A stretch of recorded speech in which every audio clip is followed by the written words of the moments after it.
foi recentemente alvo de decisão pelo Supremo Tribunal Federal em 2 recursos extraordinários que estão vinculados aos temas 881 e 885. E vocês sabem que muito se tem escrito sobre isso, alguns convalidando essa visão do Supremo, né, que realizou a coisa julgada, porque entendeu que pessoas que tinham decisões a seu favor, essa decisão poderia reverter depois por conta de uma decisão posterior do próprio STF. Né? Eu não vou entrar muito, porque o professor Humberto vai nos fazer a exposição inicial, mas o Supremo ele decidiu por unanimidade que os efeitos da coisa julgada são automaticamente mitigados por uma decisão vinculante do próprio Supremo. Né? Foi levado ao Supremo por contribuintes que, no passado, questionaram a exigibilidade da contribuição social sobre o lucro líquido e obtiveram decisões favoráveis de segunda instância, com trânsito em julgado, em que se decidiu incidentalmente, mas com trânsito em julgado, pela insubsistência da cobrança. Né?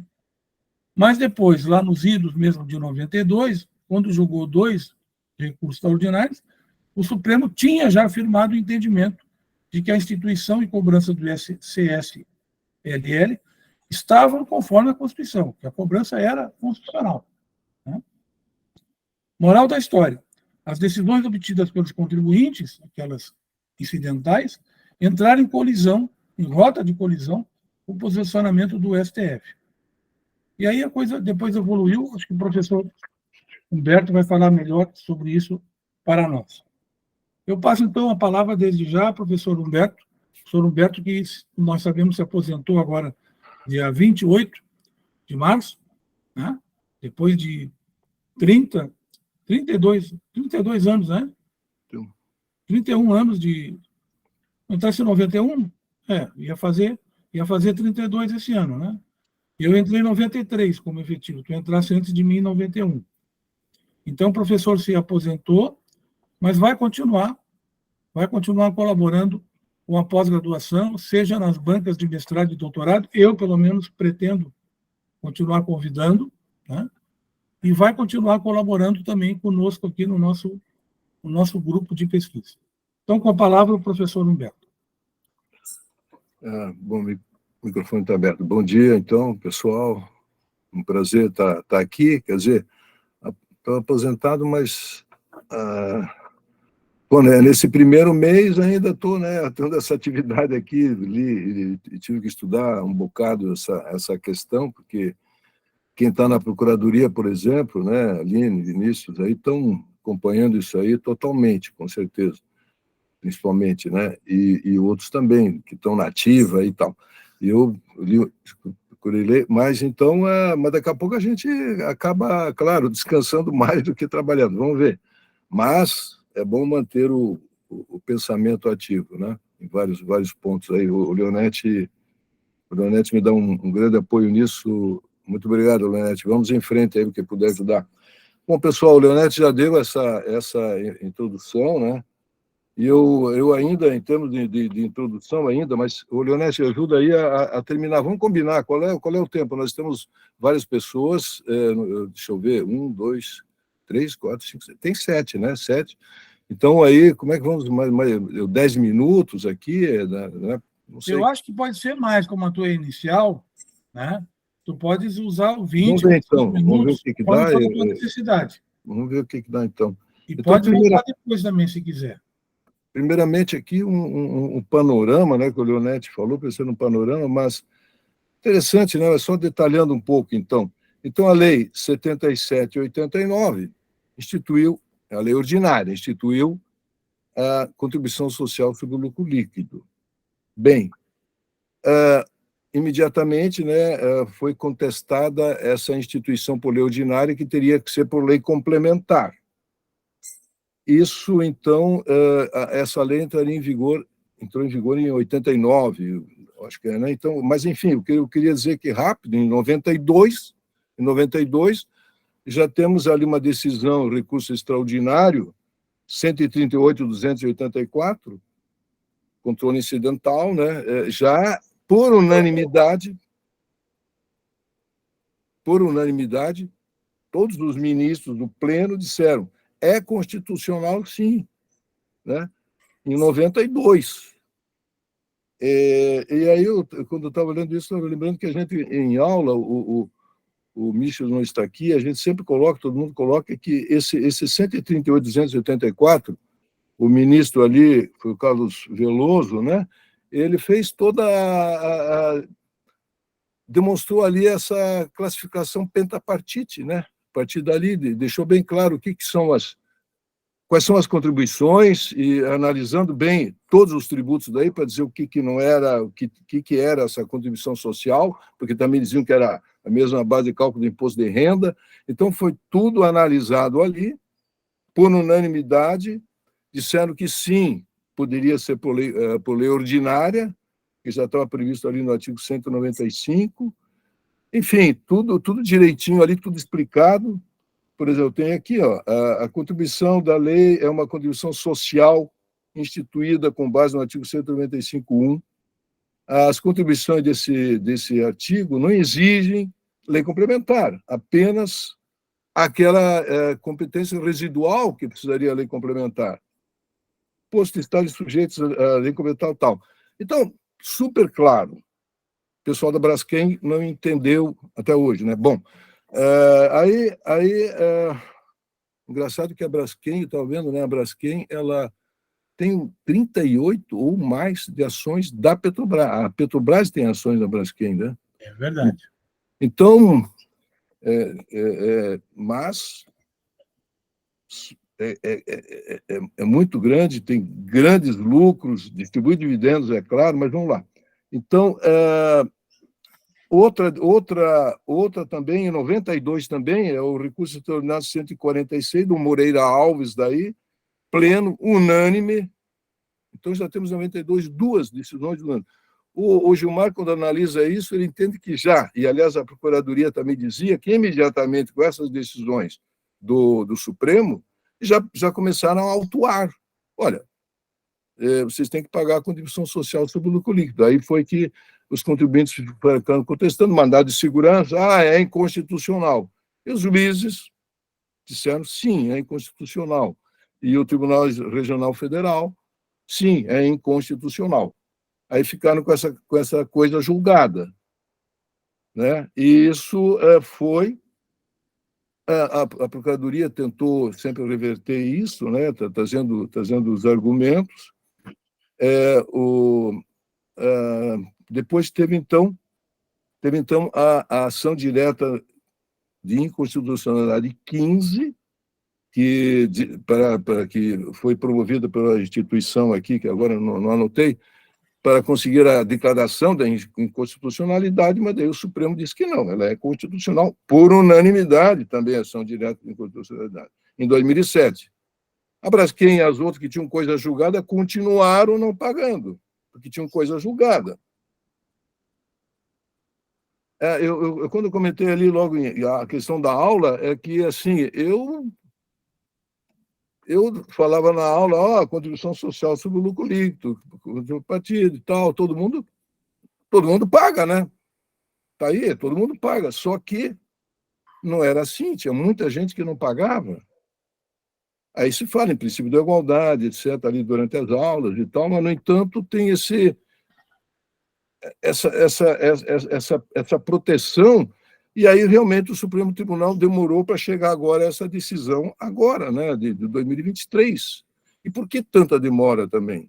Aquele da Braskem,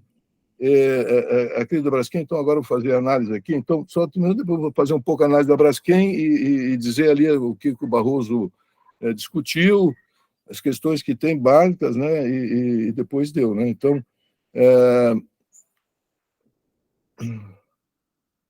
a Receita começou atuações, depois teve a DIN, as empresas continuaram sem pagar após a DIN, essas que tinham coisa julgada, discutindo, né? E essa discussão levou, então, até 2023.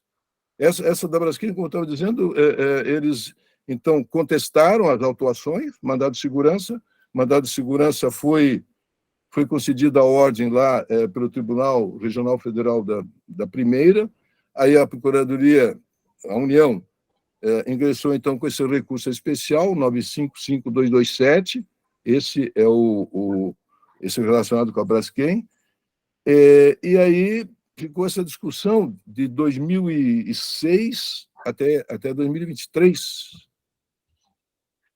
porque parado assim, né? Aí eu vejo também o seguinte, pessoal, por que fica tanto tempo demorado assim, né?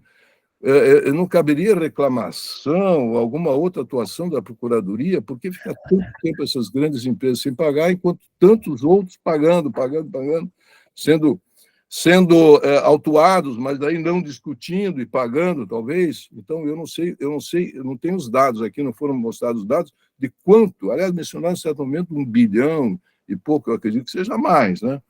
Que estava sem ser pago. Bem, então, analisando aqui essa 955227, o tema da repercussão geral, né, então, a redação do Barroso, a repercussão geral é o seguinte: constitui questão constitucional saber se e como as decisões do Supremo Tribunal Federal em sede de controle difuso, porque aí controle difuso era lá desde 92, depois teve outras, né? Fazem cessar os efeitos futuros, porque aí entendeu-se, né? A discussão é o seguinte: essa coisa julgada, desde 92, que tinha a Braskem, e depois foi mantendo com outros mandados de segurança, mantendo a coisa julgada. Essa coisa julgada, então, estava tendo efeitos futuros, que não é uma coisa julgada em relação ao exemplo que o Barroso dá, a um fato gerador simultâneo, né? Instantâneo, acho que é, né? Simultâneo. Enfim, é aquele fato gerador em que sim, eu acho que usou a expressão simultâneo, mas agora fica um pouco estranho. Né, instantâneo, assim, né? Então, só tem aquele fato. Ele deu o exemplo da doação. Quer dizer, se tem uma coisa julgada sobre doação, passaram-se 2 anos por uma possível ação rescisória, se houve ali algo, né? Então, aí, agora, é diferente daquela situação que são as relações jurídicas de trato sucessivo ou continuado. Então, aquela coisa julgada vai ter efeito até quando? Aí tem aquela súmula 239, que diz, olha, se conseguir um mandado de segurança num exercício, no outro exercício não prevalece ainda. Mas aí foi discutido em que situação que é, e se entendeu que nessas que nós estamos falando, não. Embora o Gilmar Mendes ainda ficou um pouco achando, mas de qualquer maneira já começa a mostrar que a coisa julgada não é tão absoluta. O Barroso, então, trouxe outras situações, essa súmula já dizia, olha, certa situação não. Em outras situações também a coisa julgada ela sofre algumas restrições, mesmo em normas infraconstitucionais. Então, já começa na interpretação que vai ser feita aqui pelo Barroso, no sentido de que não é um direito absoluto, também a coisa julgada, a própria segurança jurídica não é um absoluto, porque tem o princípio da igualdade, e o princípio da igualdade bate justamente nessa questão de que, enquanto isso, essa coisa julgada estava mantendo uma desigualdade no Brasil, de um número de contribuintes que tinham que pagar um tributo e outros que não tinham.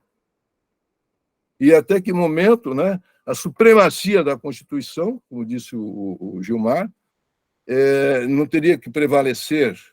Mas por que a supremacia da Constituição? Bom, é porque tem um princípio da igualdade, tem um princípio aí da livre iniciativa, livre concorrência, né? E aí tem que haver uma ponderação, né? E nessa ponderação, o Barroso, né, na decisão que o Barroso sugeriu, teve, né? E daí foi aqui, prevaleceu, em relação a esse que ele analisou, que é da Braskem, ele disse, olha, teriam 3 situações. A Receita, a Fazenda, entendia que o controle incidental já gerava a quebra da eficácia, né, a perda da eficácia dessa coisa julgada.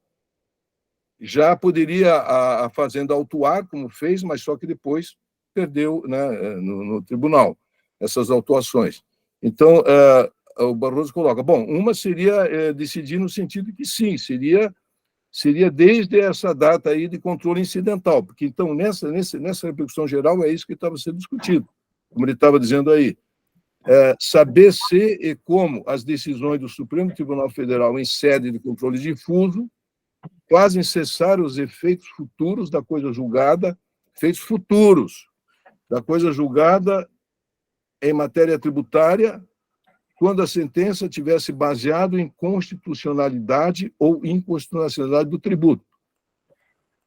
Aqui não está dizendo que é contrato continuado, nessa frase aqui que eu copiei dele, mas depois a interpretação que vai ser feita é sempre considerando a diferença entre coisa julgada em relação a relações jurídicas de trato continuado e aquelas que é de instantâneo, né?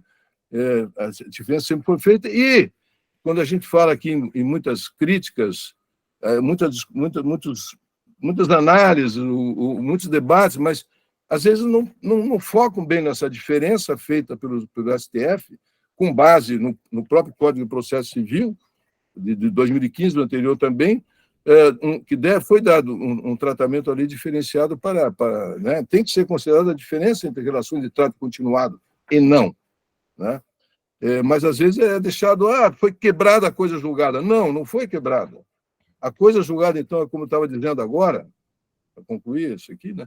Para concluir agora aqui, então, o que o Barroso disse? Olha, vamos, então, considerar que o momento em que cessam os efeitos futuros, quando há uma decisão do Supremo Tribunal dizendo que aquele fundamento daquela coisa é inconstitucional, aquela coisa julgada tem um fundamento ali que foi concedido, mas é inconstitucional, né? Então, então teve uma decisão do Supremo difuso, em situação, em controle difuso. A Procuradoria dizia, bom, a partir dali todo mundo tem que pagar, nós vamos cobrar. Bom, ou a partir de 2007, quando aí teve a decisão não em controle difuso, mas sim em controle concreto e abstrato, né? Um instantinho, que tem um barulho aqui.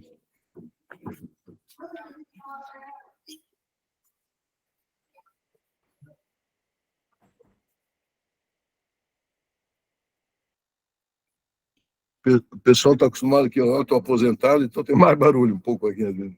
Então, aqui, como eu estava dizendo, então, o Barroso ali, né, nosso amigo Barroso, bom, afinal de contas, esteve aqui um dia fazendo palestra e conversou com o pessoal, então é o Barroso. Mas, então, ele disse que são 3 situações. Então, em 1992, o controle incidental já poderia, né, constitucionalmente, considerar que cessam esses efeitos futuros. Não está quebrando a coisa, mesmo assim não estaria quebrando a coisa julgada, né? Quer dizer, a Receita Federal estaria dizendo, bom, vocês conseguiram mandado de segurança, então não pagaram 89, 90, 91, aí conseguiram coisa julgada em 92, né?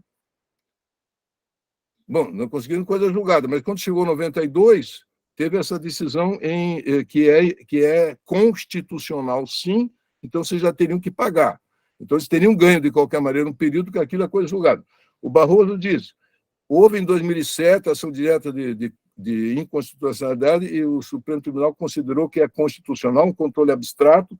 Então, a partir dessa decisão do Supremo em controle abstrato, é razoável que se mantenha uma parcela dos contribuintes sem pagar, aí diz o Barroso, só porque tem uma data diferente de coisa julgada, com relação ao tributo que é constitucional, né?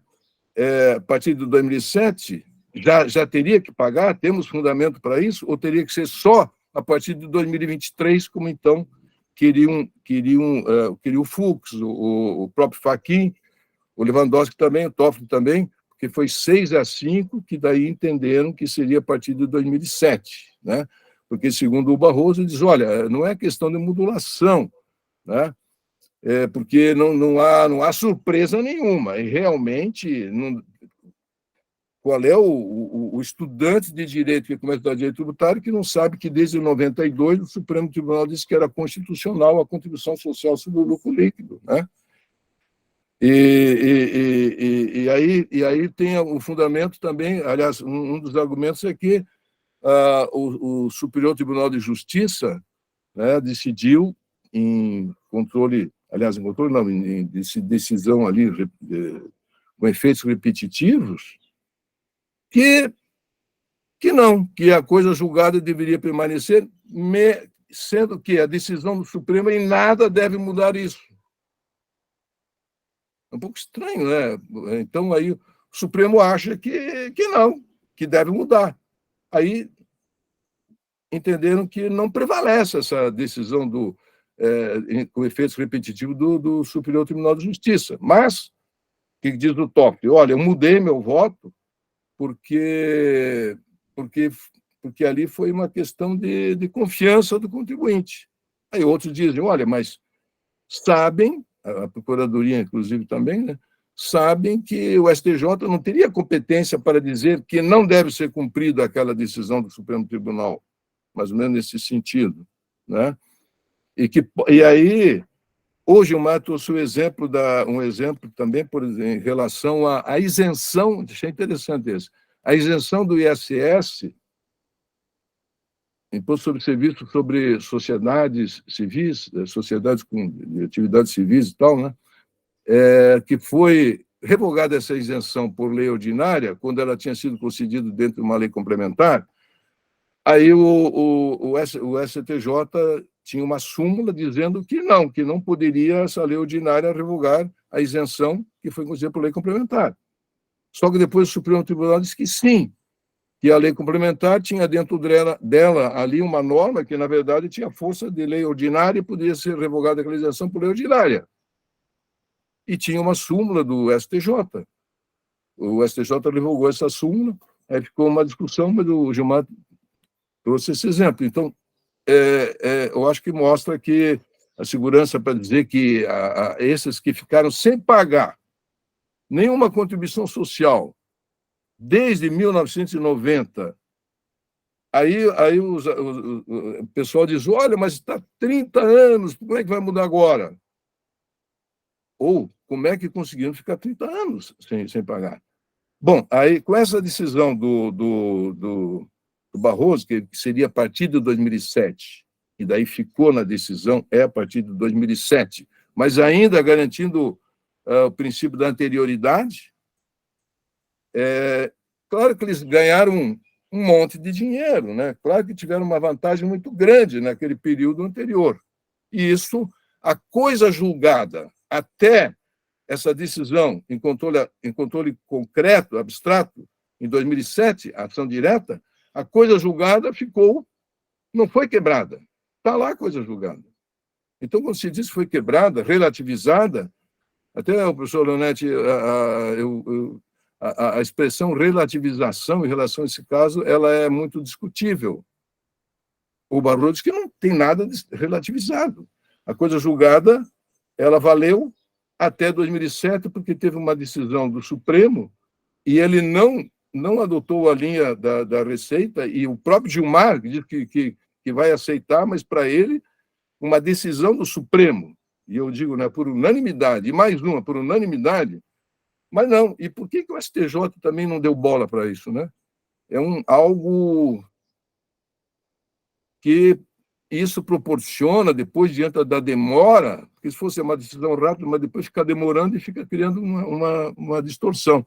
Então, segundo o Barroso ali, não há uma relativização, a coisa julgada está garantida. Os efeitos futuros, então, eles cessam a partir de 2007, permitindo ainda que essa coisa julgada, né, ficou ali plenamente garantida para o contribuinte até 2007, que foi, né, quase 10 anos, né? Então esse foi os fundamentos que eles utilizaram aqui, então. Principalmente os textos e as decisões do Teori Zavascki. A gente, quando começa a ler os textos do Teori Zavascki, uma clareza incrível. Ele realmente pairou e usou os textos dele aqui são assim uma clareza e uma lógica impressionante. Todos utilizaram Zavascki, né? Então tem então os precedentes citados que ele redigiu daí, sendo que em um deles, né, o 730.462, é de 2015, né? Ali ele analisa, né, a questão de que se então uma decisão do Supremo, mas aí tem uma diferença ali que tem que ser feita. A Rosa não posso falar de Rosa, eu tenho que falar ministra Rosa, ela disse que no seu voto, né, que considera que é um equívoco da opinião da corrente contrária, porque eles utilizam ali esse recurso extraordinário redigido ali, a emenda pelo Zavascki, para dizer que ali ele diz que precisa ação rescisória, que precisaria ação rescisória, porque nesse caso a decisão que o 2007 simplesmente cessa os efeitos e não tem ação rescisória.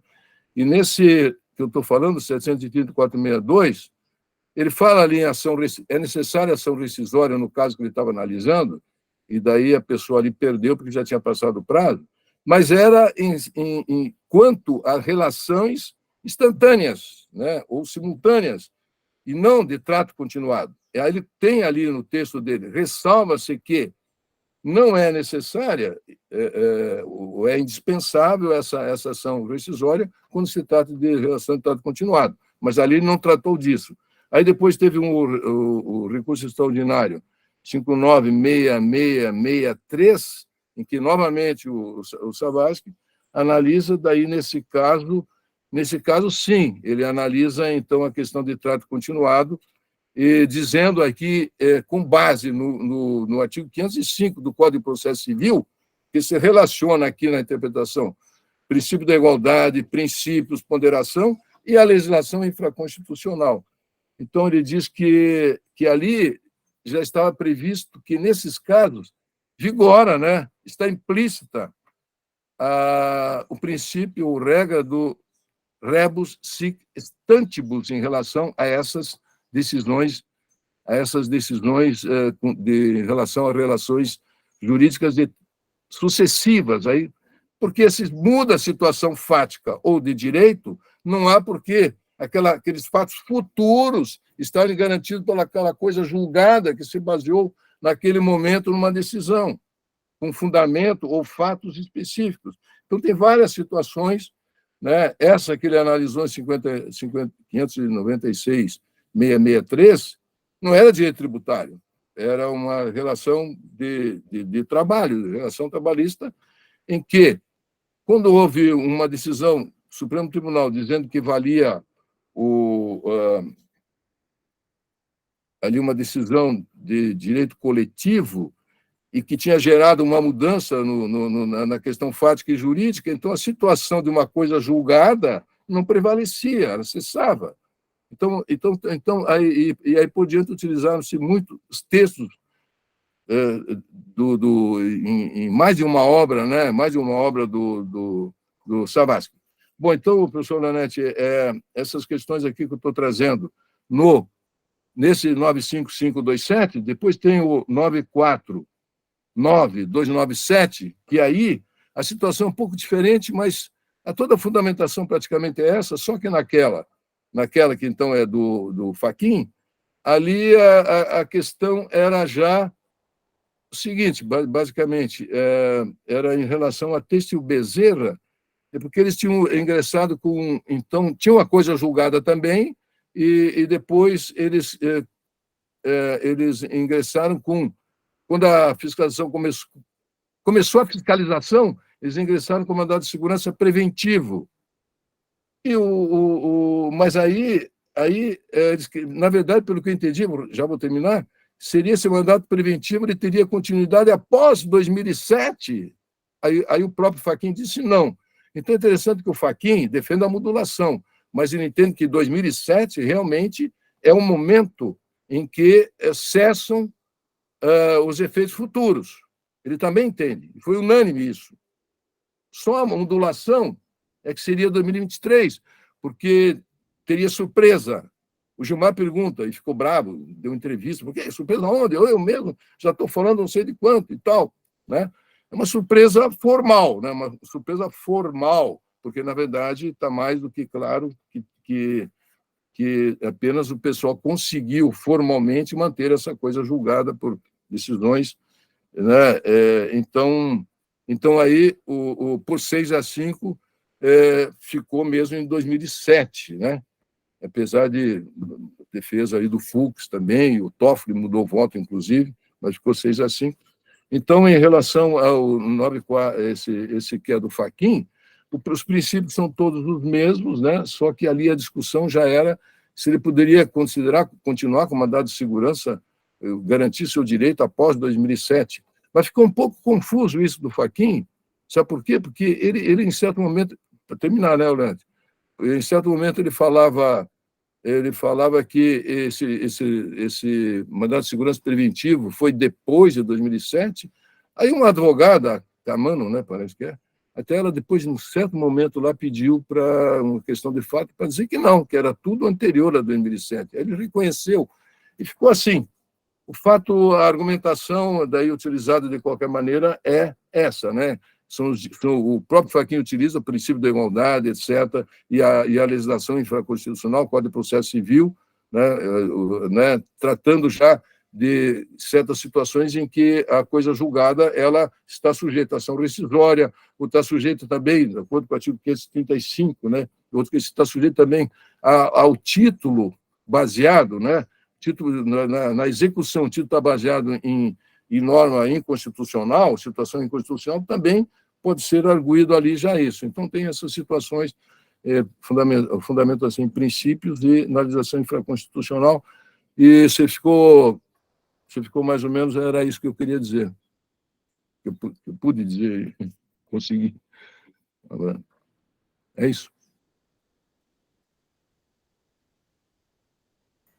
Muito bem. Obrigado, professor Humberto. Peço desde já desculpas que nós estamos com obras aqui no prédio, no andar de cima, e eu vou deixar o meu microfone o mais possível desligado. Eu vou agora passar a palavra para a gente ouvir a opinião do professor Valcir Gassen. Por favor, professor Valcir. Bom dia a todos e todas. Gostaria de agradecer a Emanuela que está gravando nosso primeiro encontro do grupo de pesquisa. Agradecer também e parabenizar o professor Leonetti, que não para quieto, né? Que faz não só a reunião do grupo de pesquisa, mas projetos de extensão, né? Então, parabéns, Leonetti. E gostei muito da fala do professor Humberto. O professor Humberto, nós já nos conhecemos há alguns anos. Eu gosto sempre de ouvir o professor Humberto, porque ele sempre matuta, ele sempre pensa, porque eu vejo muitos intelectuais que leem a decisão judicial e não fazem um processo reflexivo. E o professor Humberto é um desses professores que faz esse processo reflexivo constantemente. Uma pena, né, professor Humberto, que a gente não conseguiu fazer o pós-doutorado juntos, né, na UNB, mas seria uma satisfação muito grande poder trabalhar contigo um ano, né, mais proximamente. Gostaria de dar um abraço no Felipe, na Renata, na Luciana, no Epaminondas, no Thiago, no Francisco, na Lina, no Leonardo, no Vinícius, na Mauritânia, e dizer que eu estou muito contente de participar do grupo. E esse tema inicial do ano é um tema bem espinhoso.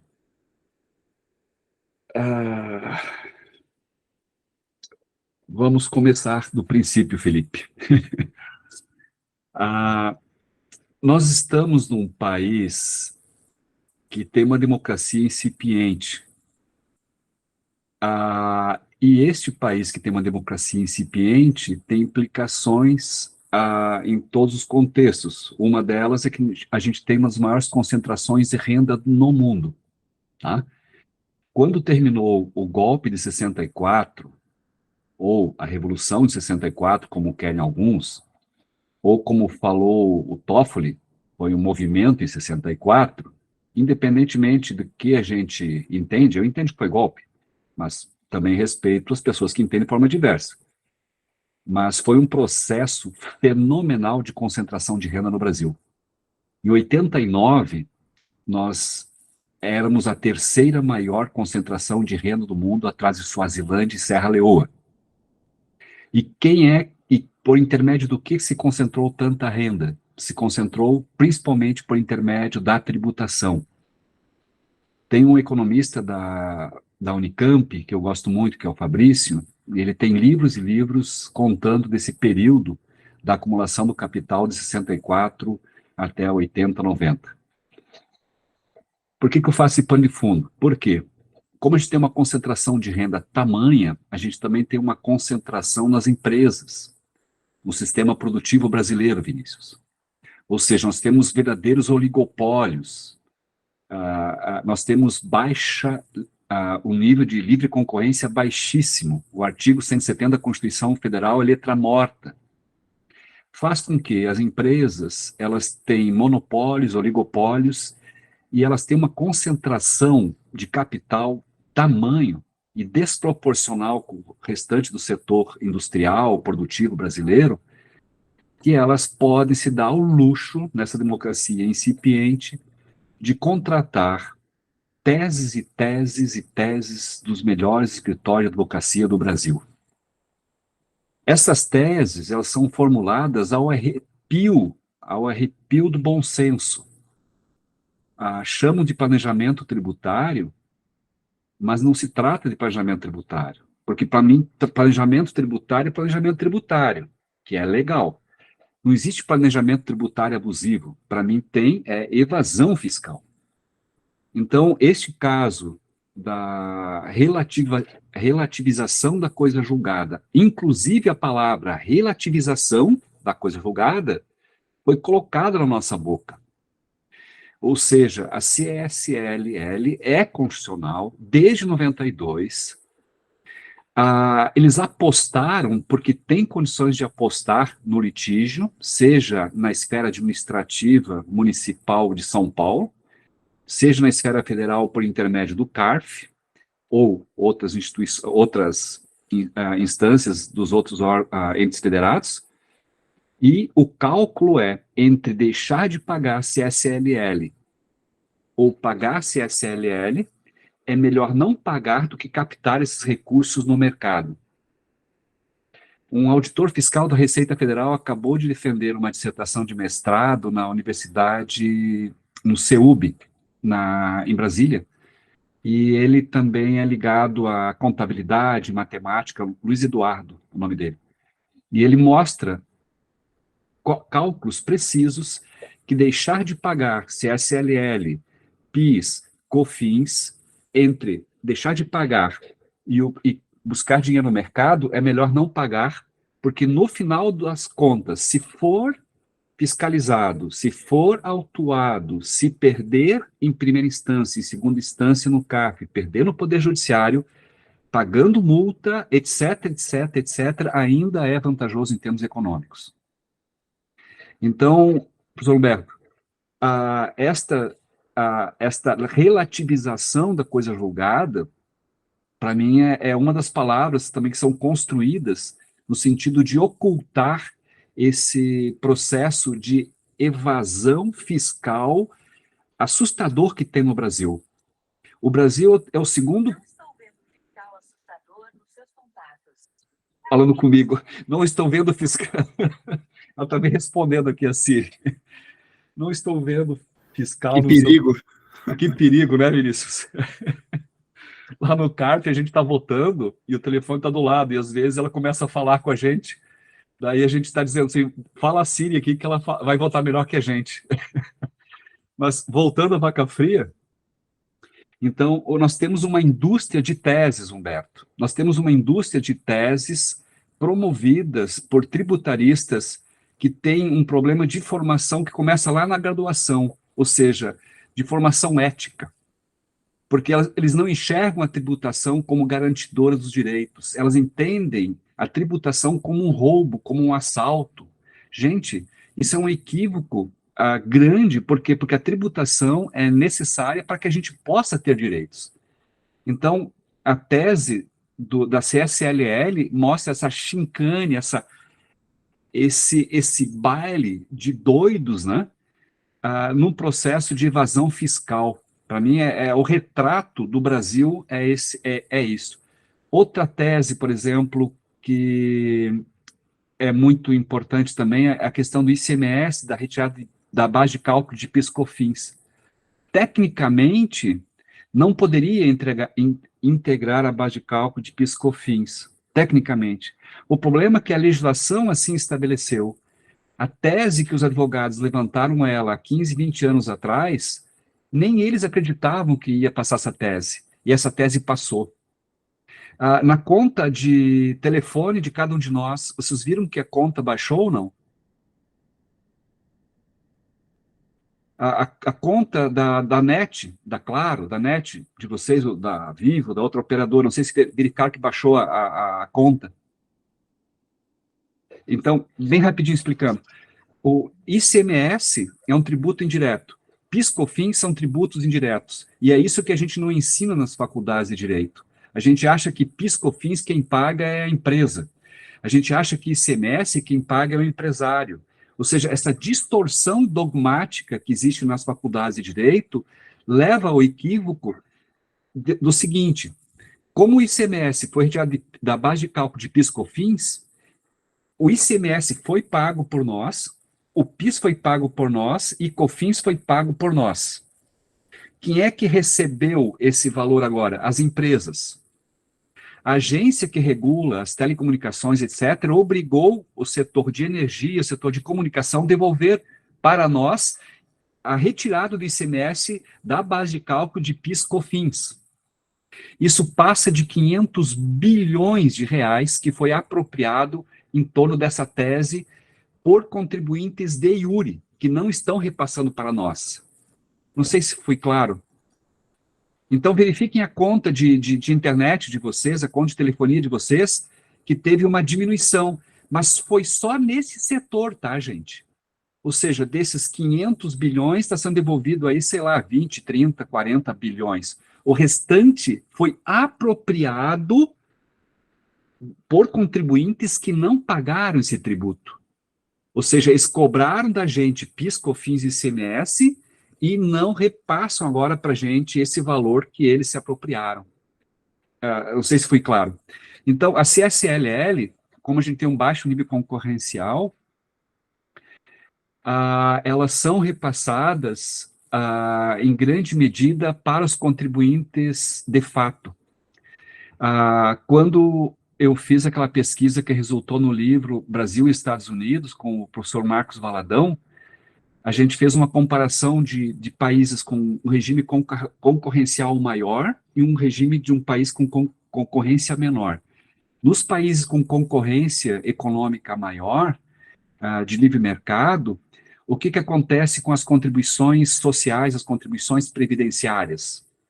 Elas são assumidas pelo empresariado, pelo empregador. Quando tem um baixo nível concorrencial, o que é feito? É repassado, em questão de monopólio, oligopólio, são repassadas para o preço final dos produtos. Então, a CSLL, ela foi repassada durante todos esses anos para nós, gente, que nem questão de PIS/COFINS. Desculpa me alongar, professor Leonetti, é que esse tema é bem importante. Então, era isso.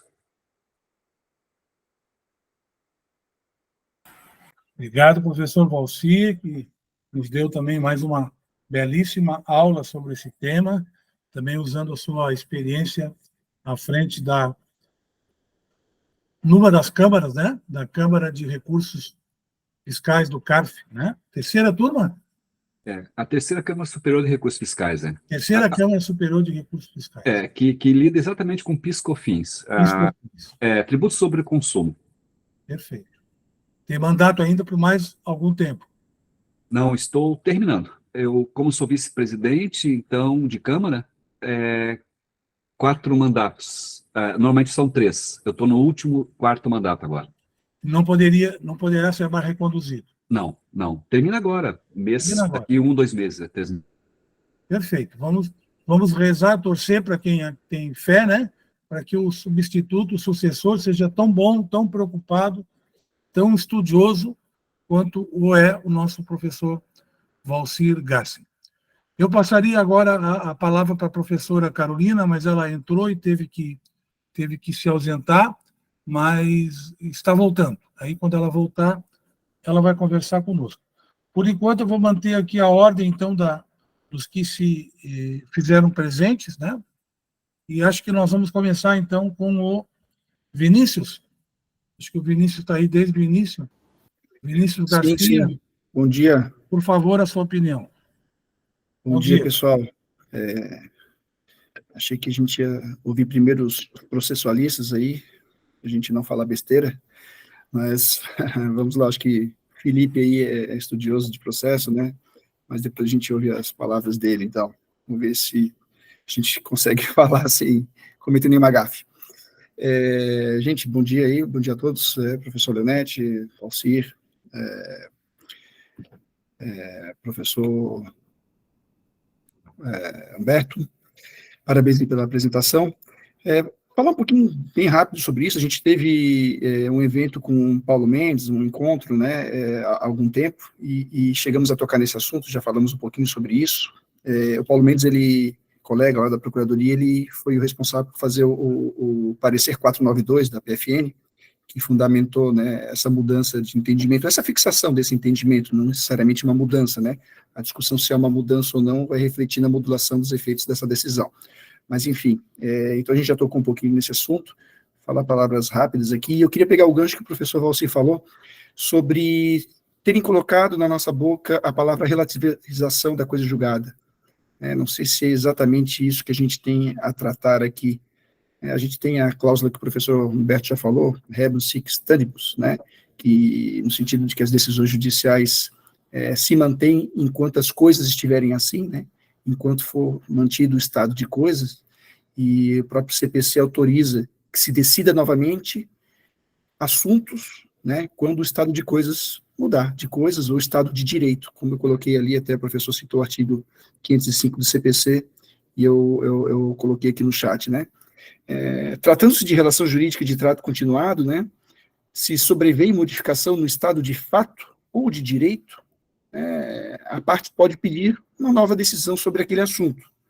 Fora isso, o juiz não pode decidir sobre as causas já julgadas, mas nesse caso, sim.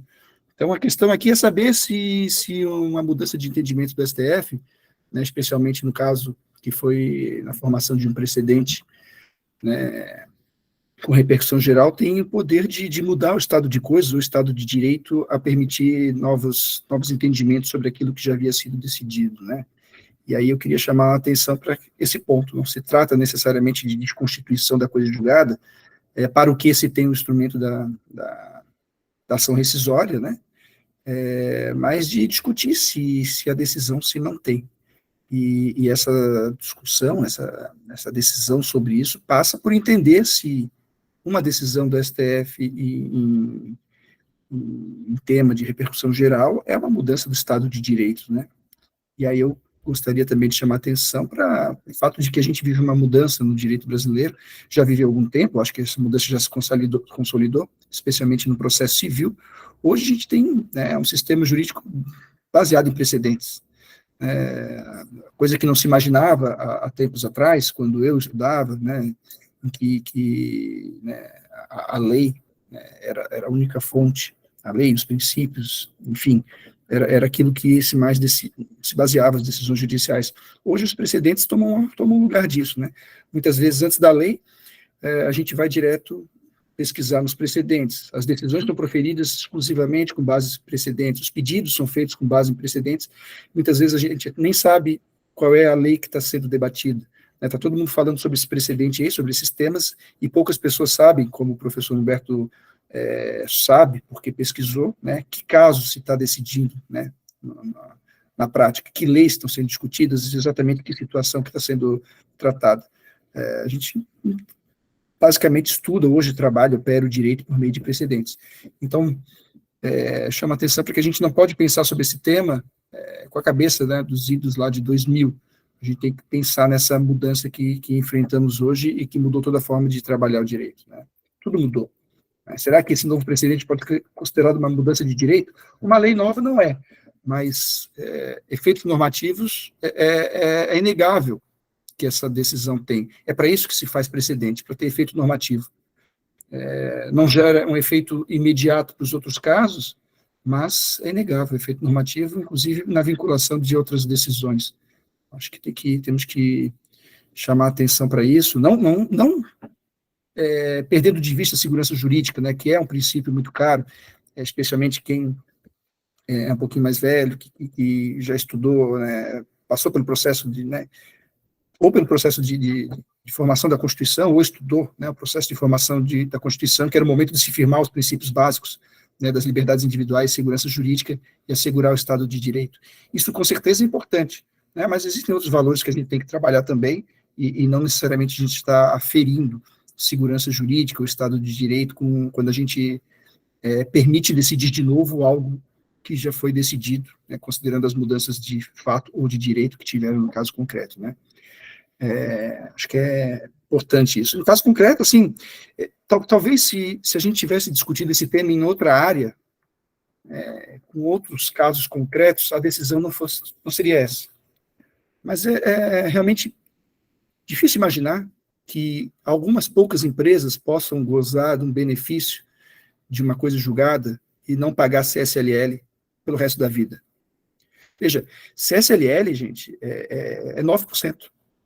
Se a gente tem uma tributação sobre a renda de 34%, ela é 9%. Qualquer concorrente, né, perde todas as condições de concorrer, de continuar no mercado. Não é uma coisa trivial, né? Por isso que eu digo, foi importante que a decisão, que o STF tivesse se manifestado sobre esse caso, porque é um caso muito relevante. E por quanto tempo essa empresa não pagaria CSLL? Mais 50 anos? Não, mais 1.000 anos. Mais 5.000 anos. Quantos anos a gente vai ter, né? Imaginando que o estado, né, constitucional que a gente tenha se mantenha, porque, em princípio, não tem por que mudar. Uma empresa, ela existe por prazo indeterminado, e durante 1.000 anos vai, né, continuar com essa vantagem é realmente complicado. Então, temos que pensar nisso, pensar na coesão do sistema, em outros princípios que são também importantes.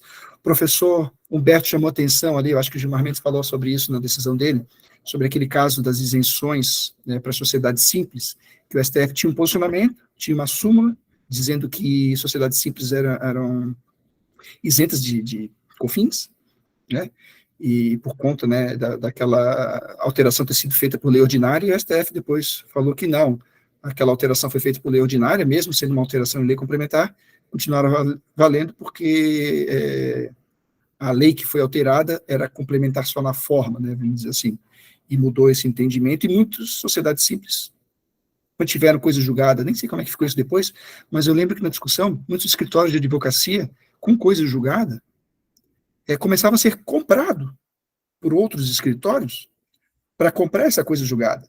Então, se tinha um escritório pequenininho lá de 2 advogados, tivesse sido comprado por uma banca gigantesca, né, essa banca gigantesca tinha comprado também a coisa julgada em favor dela e estaria isenta de COFINS. De novo, COFINS. Não é uma coisa trivial. É um dos maiores tributos que nós temos. Eu acho que é preciso pensar nesses termos aí, né? Primeiro, se é uma relativização da coisa julgada mesmo, e segundo, será que estamos afetando a segurança jurídica? E se sim, né, será que não existem outros princípios tão importantes quanto para se privilegiar?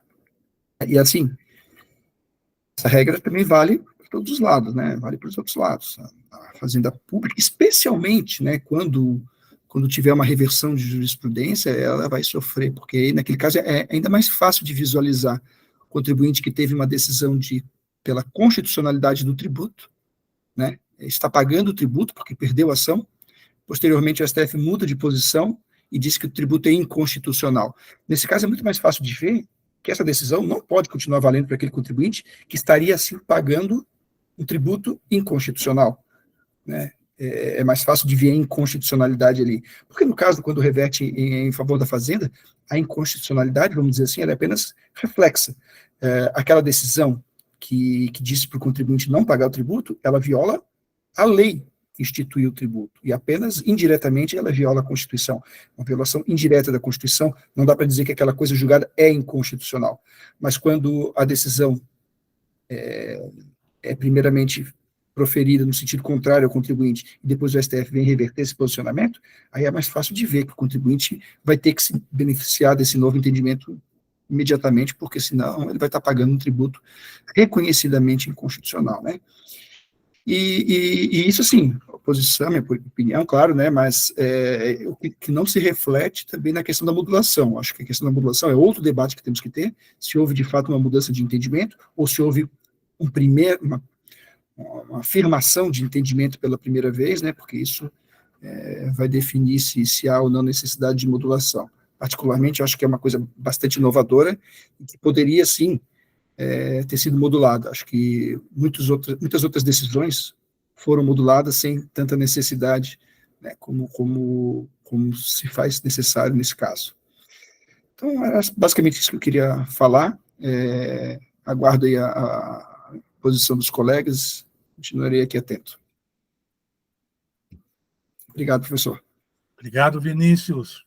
Muito bela exposição também. E agora vamos ouvir a nossa colega, e também duplamente colega do Vinícius, que é a Aline. Bom dia a todos, bom dia aos professores, já que se manifestaram muito bem, né, sempre nos brindando aí com aulas, não é? Professor Leonete, professor Humberto, professor Valcir.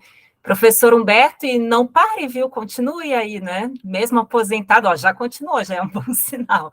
É sempre uma alegria ouvi-los, assim, e aprender, né, com vocês. Também quero dizer que é um prazer reencontrar aí os colegas de pós-graduação ou de trabalho, enfim, né? Conhecer novos colegas também, então, uma grande satisfação. Agora já, continuando, que tem bastante gente para falar, já entrando no tema. O Vinícius já falou bastante, um pouco do que eu ia falar, viu, Vinícius? Já gostei que já vai cortar aqui a minha fala. Mas é isso, assim, a gente tem bem presente essa questão aí dos precedentes, que me parece claro que precedentes qualificados, né, como em controle concentrado, ou enfim, ou ali no controle difuso, mas feitos pelo STF em repercussão geral, que agora a gente tem essa objetificação do controle difuso, né? Então, me parece até, eu quando escuto esse discurso de segurança jurídica, me vem uma outra pergunta. A segurança jurídica, quando se fala aí, nesses termos trazidos bem fortes pelos advogados, nesse tema em específico, é a segurança jurídica de quem? Porque será que a violação, a desconsideração de precedentes qualificados não viola a segurança jurídica? Porque para mim é muito claro que viola, né? Então, é também segurança jurídica. A construção desse sistema de precedentes é justamente, como o Vinícius bem disse, para manter a integridade do sistema, uniformidade, coerência, estabilidade do direito. Então, que sistema jurídico é esse que, né, viola a isonomia dessa forma, como já os professores, o Vinícius falou, de ter empresas que deixam de contribuir durante anos, né, com base nesse argumento. Então, me parece mais que é uma questão de tese mesmo, de defender um argumento, tentar ver se aquilo subsiste, se aquilo cola, e a questão da linguagem, da denominação, realmente ficou muito clara, tanto que a Procuradoria teve até que se manifestar numa nota, porque estava muito forte, assim, em cima do Supremo, as críticas, isso até a gente entende, é uma questão de disputa de espaço, mas assim, quando se usa o termo quebra, quando se usa o termo relativização da coisa julgada, realmente é forte, e já cria ali, eu cheguei a conversar com alguns alunos, ele, não, é um absurdo, é a tendência natural de quem lê a notícia, uma manchete, né?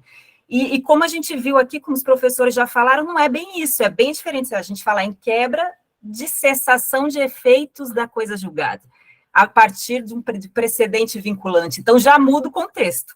até pelo uso da linguagem, né? Então, é isso, há realmente uma alteração da situação jurídica, né, nesse caso, não é algo novo, é que a gente pensa assim na tributação nossa, mas é uma relação de trato sucessivo, é uma relação continuada, então a análise é diversa, se aplica ali aquele artigo 505, e tem outros exemplos em outros casos ali, por exemplo, um exemplo banal, não é porque foi dito que, digamos, antes do exame do DNA, o pai, suposto pai era pai, depois tem o exame do DNA, ele não vai continuar pai, porque, né, houve uma mudança nesse caso da situação de fato ali, então é evidente que pode ser rediscutido, né, aí talvez assim se admitisse melhor. Eu queria só complementar, que acho que isso ainda não foi falado também, do impacto disso lá naquela discussão da ação rescisória 6015, do IPI Revenda. Foi até, a gente já discutiu, né, o IPI Revenda, eu falo isso até para trazer números mesmo, porque eu tenho atuado em processos, só para a gente ter noção do que representa isso, aquele caso da Sinditrade, não sei se vocês lembram, a Sinditrade aqui de Santa Catarina tem uma coisa julgada, né, do IPI Revenda, e então, assim, foi limitada a coisa julgada a quem estivesse aqui no situado do órgão prolator da decisão, então era ali o juízo de Itajaí. O que se viu? Várias empresas do Brasil inteiro criando filiais em Santa Catarina para poderem se beneficiar dessa coisa julgada, mudando o objeto social para poder se integrar como substituído, né, para poder se qualificar assim, se beneficiar da coisa julgada, e nesse caso, a União entrou com a ação rescisória. Então, olha que interessante, a rescisão e a ação rescisória tinha tido uma primeira decisão de não admissão, eu acho que essa discussão também tem impacto, porque está bem restritiva a questão da ação rescisória. Então, vejam, nesse caso, a União tinha entrado com a ação rescisória, né, e aí, poxa, a ação rescisória estava não sendo admitida, agora até houve uma nova decisão depois, justamente desse julgamento do STF no tema 881, 885, que ainda não foi publicado o acordo, então ainda está controvertido, mas assim, eu cheguei a atuar no passado em processos em que tinha empresas, foram 5 processos judiciais, eram 5 empresas, 3 bilhões de reais sendo cobrados, e em casos assim, em que já teve decisão posterior do STJ em repetitivo do STF, dizendo que a tributação é válida, então todas as outras empresas pagam. Então, acho que a gente tem que pensar em termos de sistema jurídico mesmo, né? Em termos de Constituição, em termos de sopesamento de princípios. Nesse caso, eu nem acredito que viola a segurança jurídica, como eu estou falando, a segurança jurídica tem a questão dos precedentes também.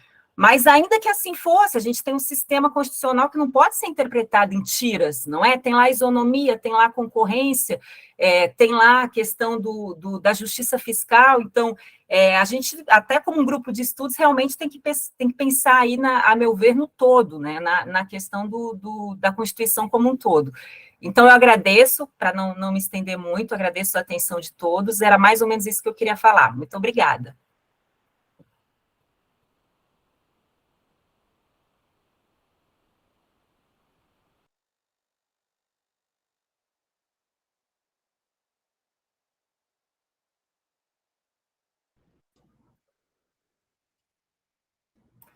Professor, está sem som, o senhor está sem som. Opa, perdão. Vamos ouvir agora a Emanuela Cacciatori.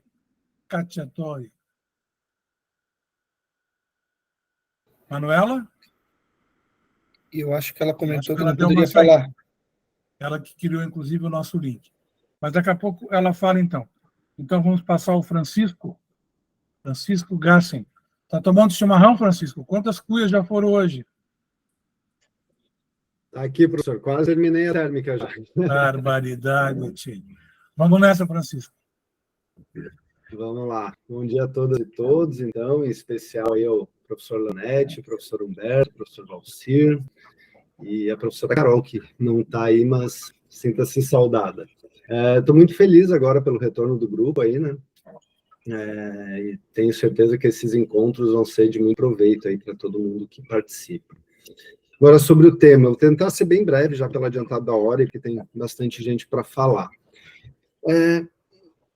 Eu fiz meu mestrado sob a orientação do professor Cláudio Ladeira, em que eu tratei de um tema relacionado com ativismo judicial, judicialização da política, em matéria tributária. Então, eu acho que por conta desse histórico, sempre que eu vejo casos em que o Poder Judiciário ele interfere de forma um pouco mais dura, um pouco mais assintosa em matéria tributária, eu fico um pouco com o pé atrás, eu fico um pouco receoso de a gente estar perdendo um espaço político, um espaço de discussão, um espaço de debates, embates ideológicos, para adentrar, às vezes, em um ambiente em que uma decisão de uma corte não eleita acabe decidindo os rumos da política tributária ou, em outros casos, o rumo, inclusive, do próprio país.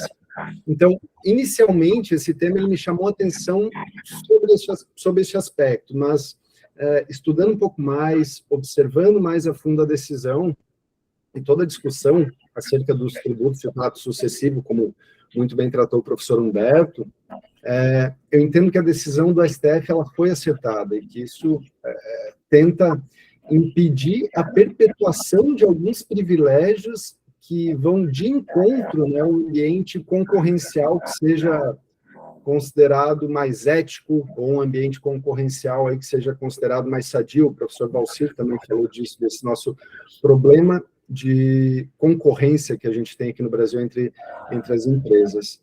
E, então, observando todos os argumentos, inclusive que os colegas já trouxeram aqui, eu acho que fica bem claro que essa, entre aspas, relativização da coisa julgada tributária nada mais é do que não criar grupos de pessoas ou de empresas que se privilegiem de alguma decisão anterior, de alguma decisão em que em algum momento interpretou a lei de forma específica. E não no sentido de ferir a coisa julgada, mas sim de apenas de corrigir aquele entendimento acerca daqueles tributos de trato continuado, daqueles tributos de trato sucessivo. Então, me parece desproporcional que um julgamento anterior, que garantia aí um direito para uma empresa, para uma pessoa, que essa decisão se valha como uma defesa para sempre, né, para todo sempre, independendo das alterações legislativas ou das alterações jurisprudenciais. O Vinícius, ele trouxe isso na sua fala, no sentido de que eles seguiriam sem pagar a CSLL, no caso, por 1000 anos, né. Inclusive, se a gente for observar esse caso da CSLL mais específico, a gente percebe que desde 2007 o STF ele já tinha o seu posicionamento, né, e de forma favorável à cobrança. Mas a única coisa nessa história toda que me preocupa um pouco, mas isso falando de forma mais geral, não desse caso em específico, é quanto à modulação de efeitos. E se torna preocupante, na minha opinião, em dois sentidos. E se não está bem estabelecida essa modulação de efeitos, isso causa certamente uma insegurança jurídica e acaba, como foi a minha preocupação inicial, dando bastante poder ao judiciário, né, no sentido de, muitas vezes, deixar os juízes e os ministros com a faca e com o queijo na mão, e muitas vezes utilizado essa modulação como uma forma de pressão aos outros poderes e acabar ganhando politicamente em algumas disputas mais específicas sobre alguns temas importantes aí do nosso país. Mas, por mim, seria essa minha contribuição. Agradeço aí o excelente debate dos professores e dos colegas, e passo a palavra ao professor Leonetti. Obrigado ao Francisco, que agora também, Valcir, está trabalhando conosco lá no EMAGE. O Francisco está fazendo estágio em docência comigo lá no EMAGE. É a segunda experiência, a primeira foi o ano passado com o professor Clarindo, e eu resolvi esse ano também repetir essa experiência. A Luciana também ia trabalhar conosco, mas não pôde, porque ainda não fez a disciplina de metodologia do ensino do direito, que é considerada obrigatória. Então, o Francisco está lá e já me substituiu 2 dias que eu tive que fazer um exame médico em ambiente hospitalar e fiquei 2 vezes. Primeira vez eu internei, fiquei 6 horas, internei não, fui para internar, esperei 6 horas, não consegui vaga, Hospital de Caridade, Unimed, fui embora para casa. A segunda vez eu consegui, mandar eu ir no domingo, 10 horas da manhã, e detalhe, entrar pela emergência. Por que entrar pela emergência? Não sei, né? Porque, etc., eles acham que é mais fácil conseguir uma vaga, um leito na emergência do que se for via internação. Tá? Fazer o quê? Se é assim, é assim. Pessoa importante, Leonete. Eu não sei se é pessoa importante ou se é uma forma deles conseguirem Sim. algo que de outra forma seria complicado, porque, na verdade, as vagas da emergência é para quem está em emergência. Não é o meu caso. Eu não estava passando mal, não me acidentei, não levei um tiro, nada disso. A emergência é para isso. Mas, fazer o quê? Aí fiquei 4 dias internado para conseguir fazer o exame, e fiz, mas e o custo disso? Né? E o custo disso? Complicado. Realmente tem coisas nesse nosso país. Alguém ocupar uma vaga 4 dias no hospital para fazer um exame é algo realmente que eu tenho dificuldade em entender. Mas agora vamos ouvir o nosso colega Leonardo. Está aí o Leonardo? Tá, né? Tudo bem, professor? Tudo bem, professor Leonete? Oi, tudo bem, Leonardo? Vou tentar dar uma contribuição depois de tanta gente boa tendo falado, é difícil, né? Ou fica mais fácil, né, na verdade. Professor, em nome do senhor, por bem de todos os demais professores, integrantes do nosso grupo, penso que essa questão da coisa julgada, tributária, da relativização, ela está muito mais ligada a uma questão processual, né, do que propriamente lógico, né? Quando difunda uma relação de comércio, que daí vira uma relação civil, depois vai para o direito tributário, e chegou-se ao judiciário, vira muito mais uma questão processual, né, de pedir e causa de pedir, né. Se a gente fosse analisar essas questões voltadas pela teoria, eu lembro um pouco das aulas do Lamy ainda, do professor Pedro, se a gente fosse voltar ali para aquelas questões que a gente aprende lá em TGT, lá do pedido, causa de pedir, tal, a gente analisando a teoria geral do processo junto, né, com possíveis relações de anulatórias tributárias, né, ações anulatórias, a gente diria que o pedido, né, seria o pedido de anulação, né, de uma cobrança de algum tributo, e a causa de pedir, né, seria relacionada ao fundamento jurídico, né, ao fundamento que deu ao fato, né, fenomenologicamente, que aconteceu, né, aquela relação específica que foi para o tributário e que hoje está no judiciário, né. Então, a gente pode entrar com uma cobrança, por exemplo, entre PIS e COFINS, né. PIS e COFINS é a menina dos olhos do pessoal que recupera tributos, né. Então, PIS e COFINS entrando com uma anulatória, tal, etc., sobre o fundamento da ilegalidade, né. Foi lá, transitou em julgado, tudo certinho. Quem diz que o mesmo contribuinte, através de um mesmo pedido, mas com uma causa de pedir diferente, vamos supor que eu use o fundamento, em vez de usar a ilegalidade, fundamente a minha petição inicial lá na anterioridade, né, que agora está em moda essa questão. Inclusive, amanhã é o último dia, se não me engano, para a questão ali do PIS/COFINS sobre receitas financeiras, né, ou da receita financeira e do PERS também, se não me engano. Mas, enfim. Então, eu acho que é muito mais uma questão processual do que uma questão tributária, né. Eu fico com um pouco de medo, deve ser difícil ser professor de direito tributário nesses últimos tempos, né, como também é difícil ser professor de direito penal, né, a partir da Lava Jato ali, né. Então, mas uma questão que a gente pode comentar também é a questão da retroatividade, né, a retroatividade da multa mais benéfica, né. A gente sabe que quando muda um fundamento, né, um fundamento legal, no caso, a gente tem uma retroação da própria lei, né. Então, a gente consegue perceber se altera o fundamento, altera a causa de pedir, né. A grande questão é saber se uma decisão do STF, ela pode provocar uma decisão vinculante, ou, enfim, ela pode vir a provocar essa alteração de fundamento de uma decisão, né, que já foi dada, né. Então, eu não analisei o caso, né, no detalhe, mas eu acho que esse questionamento é uma questão importante que a gente pode analisar um pouco mais, né? Eu, como tributarista, como advogado, vou tentar dar uma olhada mais nessa questão processual, né. Agora eu estou voltando para os processos judiciais, né, com um grande professor meu de holdings aqui em Floripa, e estou a par estou ficando mais na área processual, então tem que dar uma atenção maior a essas questões. Eu acho que cabe uma leitura desse caso, né, para o pessoal que já advoga há bem mais tempo, né, escutar o pessoal aí que tem essa prática forense, eu acho que ficaria mais interessante. É isso, professor. Devolvo a palavra para o senhor. Obrigado, Leonardo. Vamos ouvir agora Mauritânia,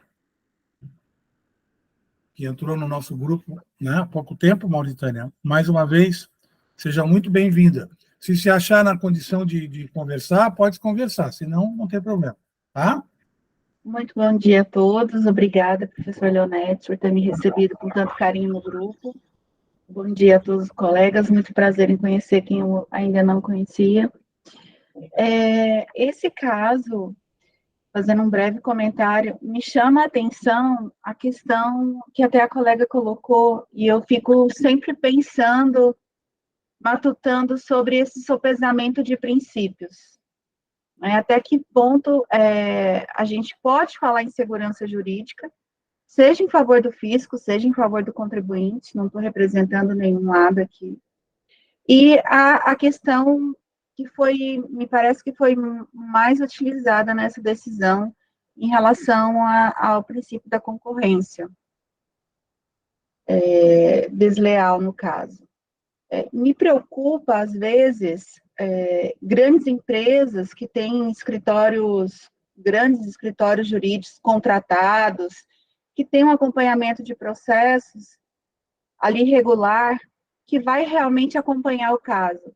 Quando a gente sabe que a maioria dos contribuintes no Brasil, tirando os grandes contribuintes, não tem um advogado que vai ficar acompanhando passo a passo.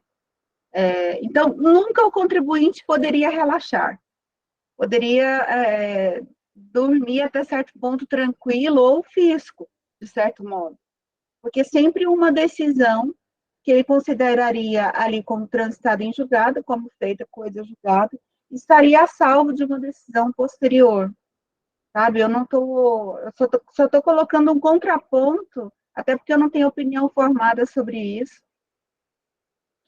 mas como atuando mais na parte acadêmica nesse momento, e não, por fazer parte do CAF também não posso advogar, né? Mas me preocupa, sabe, essa parte dos pequenos contribuintes. Mais uma vez agradeço e espero que numa próxima oportunidade eu possa contribuir de maneira mais efetiva, professor. Obrigado, Mauritânia. Pelo que eu entendi, tu estás no CARF hoje? Sim, eu sou da primeira sessão há 4 anos, IRPJ e Contribuição Social sobre o Lucro. IRPJ e Contribuição Social sobre o Lucro, há já 4 anos. Beleza. Ela é especialista, doutor Carlos. Oi? Ela é especialista, né, Mauritânia? Ah, é? TSLL. Estou estudando. Ruído aqui no meu ouvido que não está fácil. Mais uma vez, muito bem-vinda, Mauritânia. Vamos ouvir agora a Luciana Zanin, que já foi do CARF, não sei se ainda é, mas já foi também integrante do CARF. Luciana Zanin está aí? Acho que saiu, deu uma saída. Então, vamos ouvir o Epaminondas, lá do norte do Mato Grosso, Epaminondas.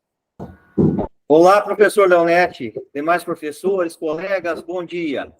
Primeiramente, também estou com um problema aqui. Eu estou em casa e está tendo uma obra, uma reforma aqui no vizinho ao lado. Vocês devem estar ouvindo as pancadas aí, né? Eu quero aproveitar agora. Estou em Cuiabá hoje, professor Leonete. Não estou em Juara. Estou aqui na capital, em casa. Eu realmente, professor Leonete, eu não tenho condições técnicas, não tenho nenhum conhecimento, não tenho opinião formada sobre o tema. Eu acho que, de todas as reuniões do grupo, é a primeira vez que eu não irei opinar.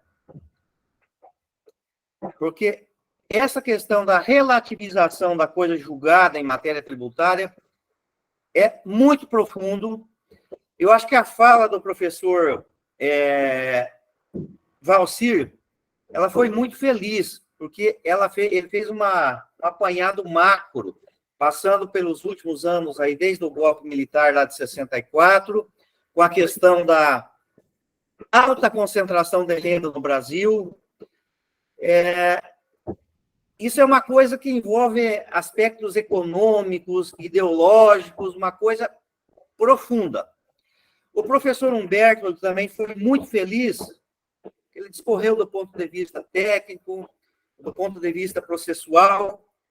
Enfim, os dois contribuíram muito para que eu possa formar uma opinião futura, assim como os demais colegas que usaram a palavra. Então, eu apenas, professor Leonetti, agradeço a oportunidade. Sou grato em poder participar do grupo e realmente procurar formar uma opinião no futuro. Grato, obrigado.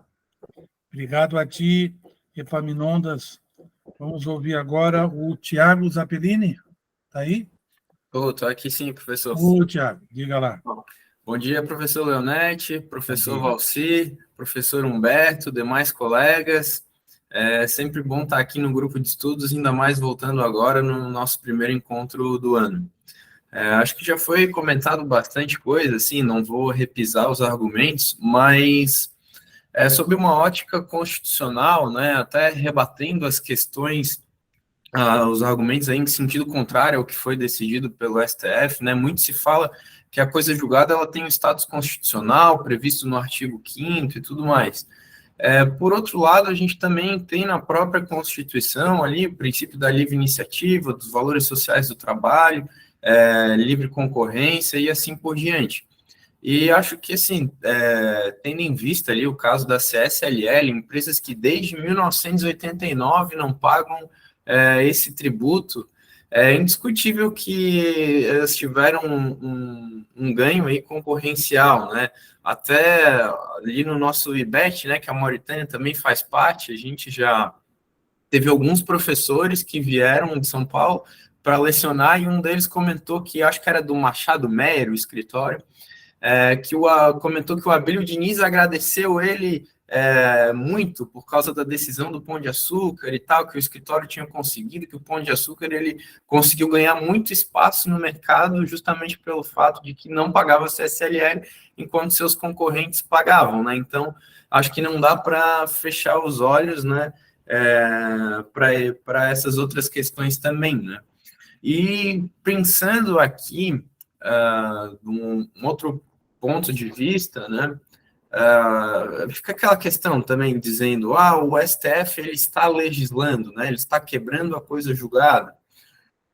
Eu pensaria talvez de uma maneira um pouco diferente, né, até deixaria o questionamento para a gente se perguntar, será que o STF ele não cria norma jurídica quando ele está proferindo uma decisão em efeitos erga omnes e ele estaria modificando o ordenamento jurídico? Né, e me parece que até a decisão foi razoável no sentido que disse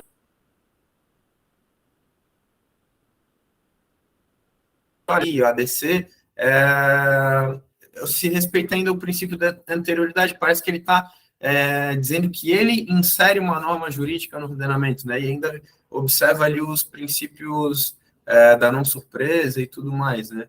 Então, eu acho que, de fato, embora tenha todo esse movimento das notícias, da quebra da coisa julgada e tudo mais, muita crítica ali da fala do ministro Barroso, dizendo que a empresa fez uma aposta, e na hora que eu vi a notícia, eu também me espantei, assim, meu Deus, como é que um ministro faz isso, mas tem uma fala dessa, mas depois, olhando os autos e me contextualizando, me parece que realmente foi uma aposta, né, desde 2007, numa decisão de controle concentrado de constitucionalidade, dizendo que é constitucional a CSLL e as empresas ainda assim não pagando, né? Então, me parece que, de fato, por mais que possa causar um certo espanto, né, em alguns juristas e talvez na comunidade como um todo, acho que a decisão do STF foi acertada, assim, ainda respeitando esses princípios da anterioridade. Então, era isso, professor. Devolvo a palavra para o senhor, professor Leonetti. Obrigado, Tiago. Vamos ouvir agora o Daniel, que também é Daniel Cunha Salomão. também Boa tarde, bom dia, doutor Leonetti, do grupo. aos que me antecederam, né? Eu queria fazer um aporte na linha do que o colega Tiago acabou de falar em relação à criação de norma jurídica, né? E aí, nesse sentido, eu queria trazer aqui a noção mais teórica, porque os outros colegas já fizeram todas as contribuições possíveis, mas da ideia do círculo hermenêutico de Gaber, que resgata aqui do Heidegger, segundo o qual aí é preciso sempre compreender o todo a partir do individual e o individual a partir do todo. O caso concreto a partir da norma e a norma a partir do caso concreto. E nesse processo ele vai sempre revisitando, né, as suas interpretações, os seus entendimentos a partir dos seus preconceitos, né? E aí, frequentemente, o intérprete ele vai se pairando com novos universos de compreensão. Isso aqui se dá na nossa mutação constitucional, na mutação tributária, e que o Supremo vem recorrentemente fazendo quando faz uma releitura de algum precedente, né? E quando há um overriding, seja por meio de uma alteração fática, ou seja por meio de uma alteração de uma concepção jurídica. Aqui me parece que é uma alteração de concepção jurídica, porque não houve alteração fática em relação à funcionalidade da CSLLL. Então, me parece que a mudança de composição do plenário faz sempre pode trazer sempre um novo entendimento sobre um assunto, ainda que ele já tenha sido decidido. E nesse processo de criação de norma, me parece que, em relação ao direito tributário, a nossa Constituição ela é muito pródiga ao dispor sobre o sistema tributário. E aí a gente faz um paralelo aqui ao direito comparado. Quando a gente pega Argentina, Chile e Portugal, a gente percebe que tem constituições que têm de 3 a 9 artigos em relação ao direito tributário. No Uruguai, tem 13 artigos, cerca de 1.500 palavras. Na Alemanha, 14 artigos. No Brasil, a gente tem 82 artigos dispondo sobre o direito tributário na nossa Constituição, que chega a ter quase 12 mil palavras. Então, por que eu estou querendo dizer isso? Porque nunca foi nenhuma Constituição tão claro objetivar um conceito com razoável grau de determinação, que é a segurança jurídica.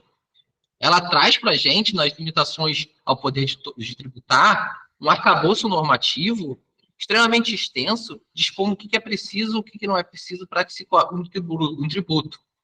E nesse ponto, me parece que uma mutação constitucional, que, como o colega Tiago falou, cria uma nova norma, né, me parece ter que respeitar esse arcabouço normativo constitucional tributário, né, para que possa valer, para que possa realmente valer. E nesse ponto, me parece que o ministro Gilmar Mendes, quando coloca a questão do respeito à retroatividade e à anterioridade, ele é muito acertado em relação ao respeito dessa nossa Constituição tributária e dessas limitações ao poder de tributar. Então, eu não vejo aí nenhuma violação à segurança jurídica. Cabe aqui visualizar qual que é o marco temporal de quando surgiu essa nova norma, em 2007 ou em 2023. A meu ver, a norma que o Supremo gerou da constitucionalidade ali na AD 15 é de 2007. O que foi decidido agora não tem que ver com a constitucionalidade ou não do tributo. O tributo era constitucional em repercussão desde muito tempo. E em 2007 apenas foi ratificado isso. E os contribuintes que, eventualmente, conseguiram uma decisão favorável para não recolherem o tributo, me parece que a esses contribuintes está surgindo uma nova norma. Para os demais, não é uma nova norma. A norma já era constitucional desde quando teve a lei da CSLL.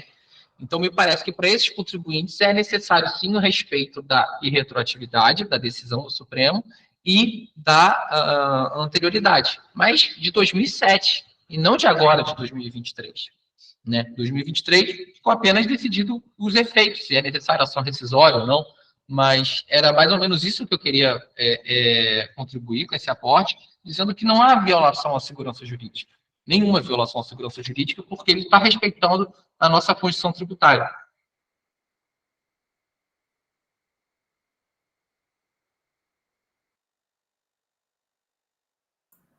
Obrigado, Daniel. Vamos ouvir agora, por último, quase último, Felipe Cidral, nosso amigo. Bom dia a todos, bom dia, professor Carlos Leonetti.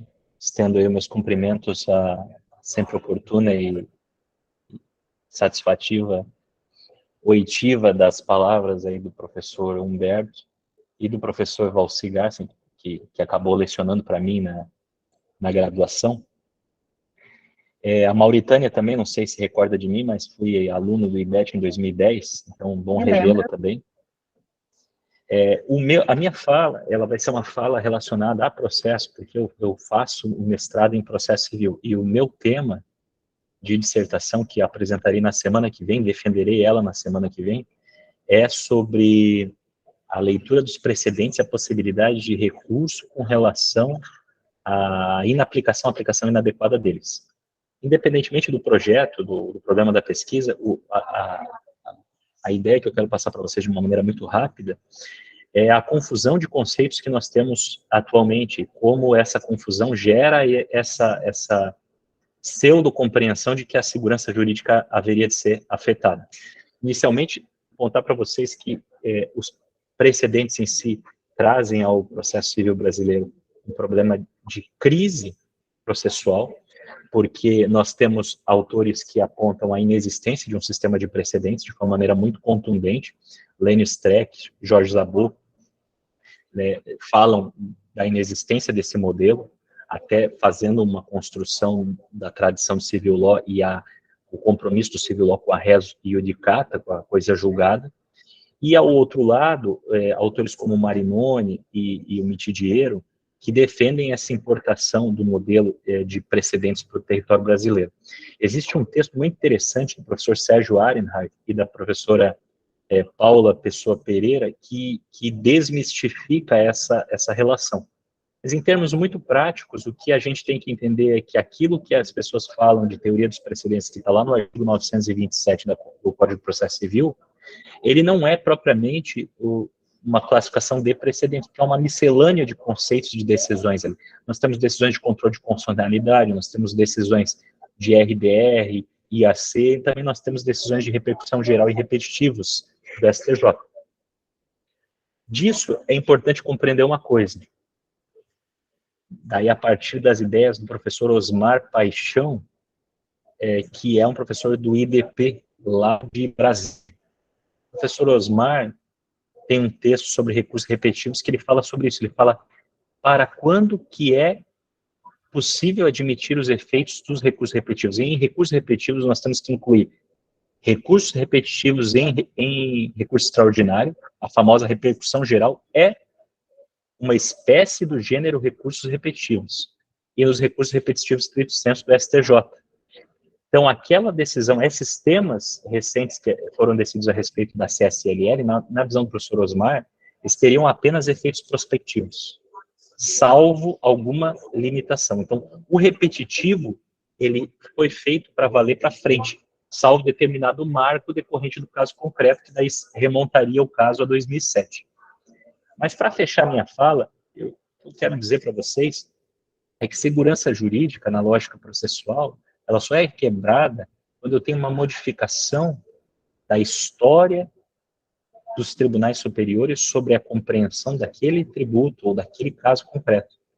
O professor Gilmar Mendes produziu um texto no Conjur recentemente, faz um mês, que é um texto que foi publicado no Globo. Eu acho que o professor Valcir deve ter lido esse texto, que o título é Quem contratou insegurança jurídica?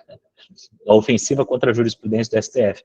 E nesse texto ele debate justamente isso. Ele debate que não tem violação à segurança jurídica porque nunca houve uma mudança de compreensão do STF a respeito dessa questão. E daí, nesse texto lá do Conjur, eu posso compartilhar aqui com vocês depois, ele fala que desde 89, na ADI 15, o Supremo Tribunal Federal compreende constitucional a CSLL. Posteriormente, depurado também esse mesmo em medida cautelar, né? Na época foi deferido uma cautelar, depois julgado o mérito posteriormente. 92 também teve um recurso extraordinário de número 146.733, que definiu também, em 92, a constitucionalidade da CSLL. E tomando, para finalizar a ideia, aquela lógica do working, de romance em cadeia, os juízes e os magistrados em geral, eles julgam o direito de acordo com uma história, e essa história nunca mudou de rumo, pelo menos no Supremo Tribunal Federal, de acordo com as palavras do ministro Gilmar Mendes. E por não ter mudado de rumo, eu não posso falar em insegurança jurídica propriamente dita. Eu não tenho insegurança jurídica. Né? Então, eu só queria trazer essas palavras para vocês compreenderem esse dilema. Né? O próprio professor Arenhardt, ele fala, nesse texto, que foi publicado na revista de processo, que, na opinião dele, nós não teríamos um sistema de precedentes, e os recursos extraordinários em repercussão geral seriam formas de decisão em bloco por amostragem, técnicas de solução dos casos de mass litigation, de litigância de massa, e daí ele faz uma conexão dessas técnicas com o que existe nos Estados Unidos, que nos Estados Unidos tem casos que veiculam essas técnicas chamadas bellwether trials, e lá nos Estados Unidos, esses casos, eles não têm uma aplicação para todo mundo que não fez parte do caso. Não teria esse efeito erga omnes que se gostaria de atribuir, como se pretende por meio dos repetitivos e da repercussão geral no Brasil. Mas, assim, o assunto é bem complexo, e a reflexão que eu queria fazer é dessa dicotomia que existe entre precedentes e técnicas de solução de massa, e como, na visão do ministro Gilmar Mendes, não haveria uma ruptura da segurança jurídica, dado o fato que o STF nunca teve uma posição diferente, pelo menos historicamente falando. É isso, professor Leonetti, devolvo a palavra e agradeço aos demais colegas. Muito obrigado. Tomei a liberdade, Felipe, de colocar o link do Conjur, do professor Gilmar. Para quem não leu ainda, acho que seria legal conhecer as ideias dele. Perfeito. Obrigado. Eu acho que as colegas que se afastaram não conseguiram voltar ainda, a Emanuela, a Luciana Zanin e a professora Carolina. Né? Então, eu só vou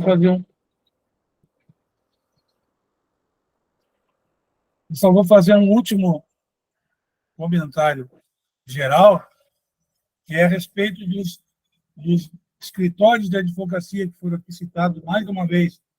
Quem tem um grande escritório, quem tem advogado caro. Será que a questão realmente é ter um escritório maior ou menor?